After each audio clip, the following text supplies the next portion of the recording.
Эми мекендештердин балдары мектепке барганда орус тилинен кыйналбайт. Анткени жаңы ачылган окуу борбордон акысыз билим ала алышат. Балдардын ошо школго, мектепке даярдап, мектепке ошо орус тилин үйрөтүү методикасын ошо мындан ары дагы иштерди алып баруу үчүн эң жакшы иш болду. Бүгүнкү биринчи сабак мына азыр жүрүп атат. Бул окуу борбордо орус тилин студенттерден түзүлгөн ыктыярчылар үйрөтүшөт. Саламатсыздарбы, менин атым Карина. Мен Москва мамлекеттик университетинде кыргыз тилин үйрөнүп жатамын.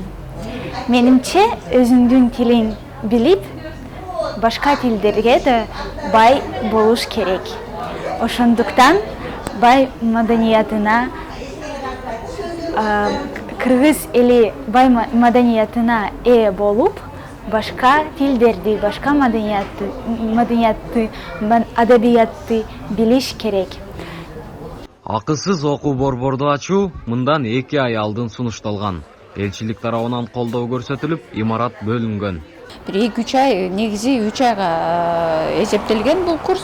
Андан кийин дагы буюрса ошо кыргыз диаспорасында мугалимдердин агартуу борбору бар. Ошо борбордун мүчөлөрү азыр кийинки дагы ушу курстун алга жылдыруу боюнча мындай каражаттарды издеп, ушундай дагы толук кандуу иштеш үчүн аракеттер жасалат. Ошону менен катар эле элчилик тарабынан дагы бир тийиштүү долбоор же болбосо кандайдыр бир тийиштүү аракеттер болот мындан ары улантканга дагы. Долбоор 3 айга созулат. Демөөрчүлөр табылса, жыл бою акысыз окутуу курстарын ачуу пландалып жатат. Окуу борбордун дареги Москва шаары, Большая Ордынка 62.